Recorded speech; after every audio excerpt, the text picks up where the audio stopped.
बिहार की राजनीति में धुआंधार माहौल बनाकर पारी खेलने उतरे पीके पिच पर क्लीन बोल्ड हो गए हैं और भी शून्य पर।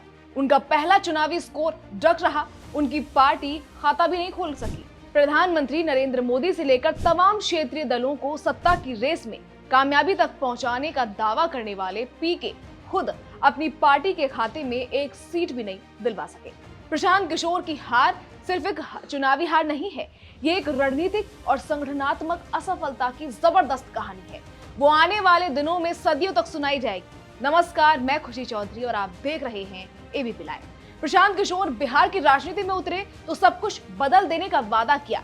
सत्ता तक पहुंचने का उनका सियासी रास्ता लगभग वही था जिस पर चलकर केजरीवाल दिल्ली की सत्ता पर काबिज हुए थे। लेकिन बिहार के वोटरों के लिए ये बिल्कुल नई राजनीति थी। प्रशांत किशोर ने बिहार के वोटरों को बदलाव का सपना दिखाया, नई राजनीति का वादा किया, पलायन और उद्योग धंधे लगाने के सपने दिखाए। बिहार में शिक्षा रोजगार को बड़ा मुद्दा बनाने की कोशिश की। उनकी जन स्वराज पार्टी का चुनाव चिन्ह भी स्कूल बैग है। प्रशांत किशोर को बिहार में एक नई उम्मीद की तरह देखा जाने लगा। पूरे राज्य में प्रशांत किशोर ने जनसंपर्क अभियान चलाया। उनकी सभाओं में भीड़ उमड़ने लगी, खासकर युवाओं में नया जोश देखा गया। सोशल मीडिया पर जन स्वराज और प्रशांत किशोर ट्रेंड करने लगे। मीडिया ने उन्हें हाथों हाथ लपका। प्रशांत किशोर आम बिहारी की उम्मीद के मुताबिक भाषण देते, उनके मुद्दों की बात करते। उनके निशाने पर बिहार की तीनों प्रमुख राजनीतिक दल थे।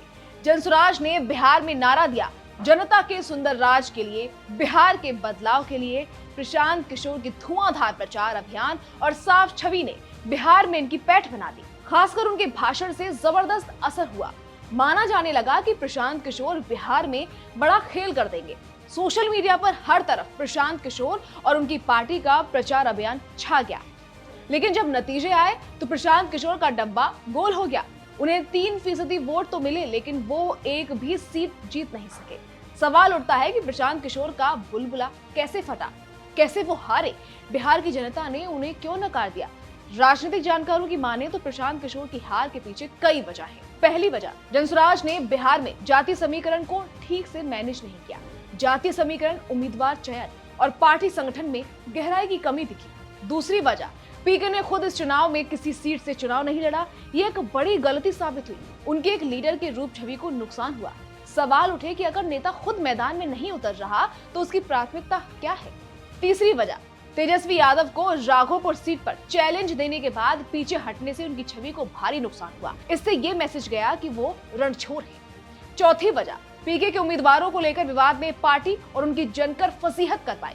पीके पर टिकट बेचने का आरोप लगा। जनसुराज में उम्मीदवार चयन में अंदरूनी कलह दिखी और पार्टी स्ट्रक्चर में कमजोरी नजर आई। ये भी सवाल उठे कि पीके जो रणनीतिकार से नेता बने हैं, वो अपनी ही पार्टी में संतुलन नहीं बना पाए। पांचवी वजह, पीके ने सोशल मीडिया इन्फ्लुएंसर और डिजिटल अभियान पर बहुत ज्यादा भरोसा किया, लेकिन ये रणनीति जमीन पर वोटरों को जोड़ने में नाकाफी साबित हुई। बिहार जैसे प्रदेश में जहां गांव, कस्बा, ग्रामीण वोटर महत्वपूर्ण है, वहां सिर्फ डिजिटल अभियान से ही सफलता नहीं मिल सकती। यही वजह है कि गांव देहात के लोग पीके से नहीं जुड़ पाए। छठी वजह ये रही कि पीके से जुड़ने वाले ज्यादातर लोग ऐसे थे जिन्हें आरजेडी, बीजेपी और जेडीयू ने नकार दिया था। यानी तीनों पार्टी से नकारे हुए लोगों की फौज पीके के आसपास जुट गई। कुल मिलाकर पीके बिहार की पॉलिटिकल बैटल में फंस गए। वो अच्छे रणनीतिकार हो सकते हैं, लेकिन रणनीतिकार से नेता बनने में वक्त लगता है। संगठन खड़ा करना, स्थानीय इकाइयां बनाना, वोटर बेस तैयार करना, पीके शायद ये तैयारी नहीं कर सके थे। कोई शक नहीं कि रणनीति की दुनिया में ये खासे सफल थे, लेकिन चुनाव में एक भरोसेमंद नेता के रूप में जनता में अपनी पैठ बनाने में झिझक दिखी। खासकर चुनाव न लड़ने का उनका फैसला बहुत नकारात्मक संदेश लेकर वोटरों के बीच गया।